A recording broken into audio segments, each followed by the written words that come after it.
So guys welcome back and how to get job in pharma company. भाई सीधी सी बात है, हमने बी फार्मा एम फार्मा कर लिया है, अब हमें जॉब मिलेगी कैसे फार्मा कंपनी में।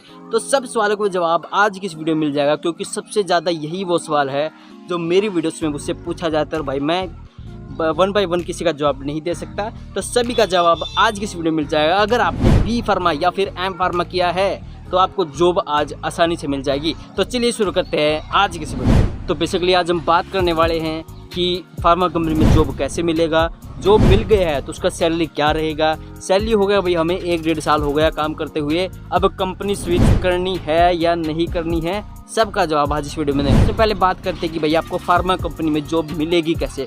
तो इसको तो भाई जॉब लेने के 2 तरीके हमारे पास। एक तो सिंपल सा तरीका है, अगर आपके कोई रिलेटिव फार्मा कंपनी में है, आपका कोई फ्रेंड है या फिर कोई आपके पापा के फ्रेंड है जो कि फार्मा कंपनी से लिंक रखते हैं, तो तब आपको आसानी से जॉब मिल सकती है। वरना ऐसे कोई रिक्रूटमेंट नहीं निकालते कि भाई हाँ कि डेडलाइन दे दी है न्यूज़पेपर में कि इस कंपनी में ये जॉब मिलेगी है, ऐसा कभी नहीं होगा। आपको लिंक बना के रखनी है फार्मा कंपनी वालों से, तभी आपको जॉब मिलेगी। एक तो यही है कि आपका कोई रिलेटिव है या कोई लिंक है फार्मा कंपनी से, तब आपको जॉब मिलेगा।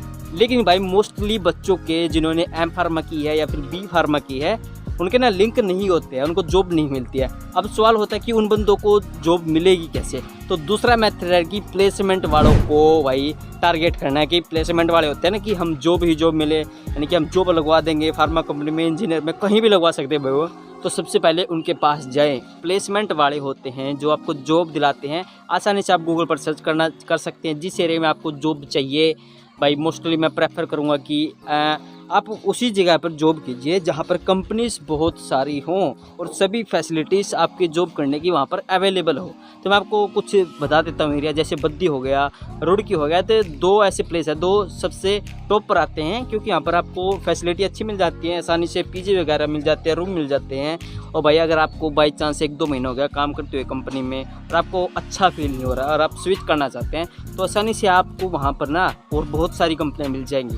तो यही इन चीज़ों के फ़ायदे हैं। तो सबसे पहले भाई प्लेसमेंट वालों के पास जाइए, जैसे बद्दी एरिया का, रुड़की एरिया का, गूगल पर सर्च कर लीजिए जो प्लेसमेंट वालों का नंबर, तो उनसे बात करें कि हमें ऐसे ऐसे ना जॉब चाहिए। तो आप उनको अपने जो है इन्फॉर्मेशन लेंगे वो कुछ, तो वो आपको आसानी से जॉब दिला देंगे। तो भाई यहाँ पे मैं आपको बताना चाहूँगा कि जो जॉब प्लेसमेंट वाले हैं तो उनकी कुछ कंडीशन होती है कि वो आपका सैलरी का 50% या 30% या 25%, ये अलग अलग जो वेरी करता रहता है। जो इनकी अपने अपने ग्रुप होते हैं वो डिसाइड करते हैं कि हम इतना आपकी सैलरी का लेंगे। और भाई इनके सीधे सीधे फार्मा कंपनी से लिंक होते हैं, आसानी से आपका रिक्वायरमेंट करवा देंगे, आसानी से आपको जॉब मिल जाएगी। बस सबसे पहले महीने में आपको यही दिक्कत आएगी कि आपको अपनी सैलरी का 50% या 30% या 25% आपको इनको देना पड़ता है। तो बात आती है कि भाई आपकी फार्मा कंपनी में जॉब लग गई है तो उसकी सैलरी कितनी होगी। देखो ये सच्ची बात है कि अगर आप फ्रेशर हो, सबसे पहली बात तो है कि आपको जॉब मिलना ही मुश्किल है, क्योंकि आज का ज़माना ही ऐसा हो गया है। लेकिन अब जॉब मिल गई है तो भाई जॉब मिलने के बाद सबके मन में है कि सैलरी कितनी मिलेगी। सैलरी मैं बता देता हूँ आसानी से। अगर आप हिमाचल में आते हैं तो फ्रेशर को मिनिमम 12,000 आसानी से आपको मिल जाएगी। 12,000, यानी कि आपको फ्रेशर हो, एक भी दिन आपने काम नहीं किया तो आपको 12,000 जो है मिनिमम वेजिस है हिमाचल का, आपको 12,000 सैलरी मिल जाएगी। और हाँ, ये सैलरी का पे स्केल वेरी करता रहता है जगह का। हिमाचल का सबसे कम पे स्केल है, गुजरात का सबसे ज़्यादा, गुजरात एरिया हो गया उस साइड के एरिया का सबसे ज़्यादा पे स्केल है। लेकिन वो अपनी जगह के हिसाब से डिसाइड कीजिए आपकी घर से कौन सी जगह पास में पड़ी है, क्योंकि भाई इसका कोई फ़ायदा नहीं। अगर आप फ्रेशर भी हो, आपको 20-25 हज़ार की नौकरी मिल भी गई, लेकिन घर से भाई वो 1500 या फिर 2000 किलोमीटर दूर है, तो उसका कोई फ़ायदा नहीं है ना। क्योंकि अगर आपको बाई चांस 2 या 3 दिन की छुट्टी मिल जाती है तो 2 या 3 दिन तो आपको घर जाने में लग जाएगा।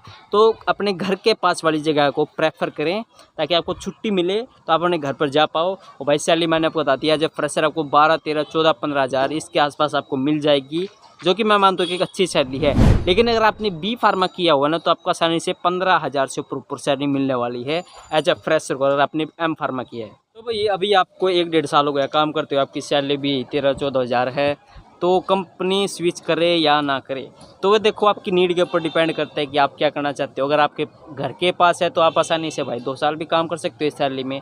तो आपके खर्चों पर डिपेंड है कि आपका काम चल रहा है कि नहीं चल रहा है।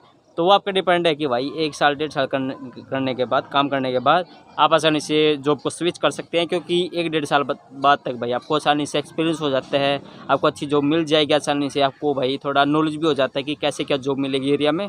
तो उसकी वो दिक्कत लेने में आता है। सबसे ज़्यादा जो चैलेंजिंग काम होता है वह शुरू में जॉब पाना ही होता है, उसके बाद सब आसान हो जाता है। तो मैं आपको बताना चाहूँगा, अगर आपने बी फार्मा एम फार्मा किया तो आपके लिए बेस्ट स्कोप कौन सा हो सकता है। तो सबसे पहला आता है ऑपरेशन या फिर प्रोडक्शन, जिसको हम बोलते हैं। प्रोडक्शन डिपार्टमेंट में आप अच्छा स्कोप है।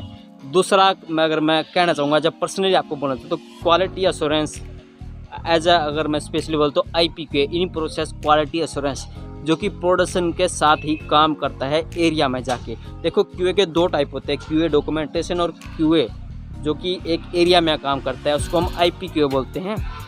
तो इसमें भी आपका काफ़ी अच्छा जॉब है, काफ़ी अच्छा स्कोप है। लेकिन तो तीसरा डिपार्टमेंट है क्वालिटी कंट्रोल डिपार्टमेंट। भाई क्वालिटी कंट्रोल डिपार्टमेंट में अगर आपका इंटरेस्ट है तो आप आसानी से, ये भी एक अच्छा स्कोप माना जाता है, एक अच्छा डिपार्टमेंट माना जाता है। तो ये 3 ऐसे डिपार्टमेंट है। अगर आप M pharma, specially B pharma, तो एम फार्मा के लिए और भी बड़ा स्कोप है, जैसे R&D में हो गया या फिर फॉर्मुलेशन डिपार्टमेंट में हो गया, ये भी अच्छे डिपार्टमेंट अगर हमने एम फार्मा किया है। तो बेसिकली भाई इसके ऊपर तो मैं अलग से वीडियो लेके आऊँगा। अगर आपको वीडियो चाहिए कि डिपार्टमेंट कौन से होते हैं अपनी फार्मा कंपनीज में, और अगर आपको भाई प्लेसमेंट वालों का नंबर चाहिए, नंबर नहीं मिल रहा है, तो आप कमेंट कर दीजिएगा, मैं अलग से वीडियो बना दूंगा। तो बस आज की वीडियो में इतना ही कि आपको जॉब कैसे मिलेगी, क्या सैलरी रहेगा आपका। तो आज की वीडियो में इतना ही। तो मिलते हैं एक और न्यू वीडियो में, तब तक चैनल को सब्सक्राइब कर लीजिए और वीडियो को लाइक शेयर कमेंट करना मत भूलिएगा।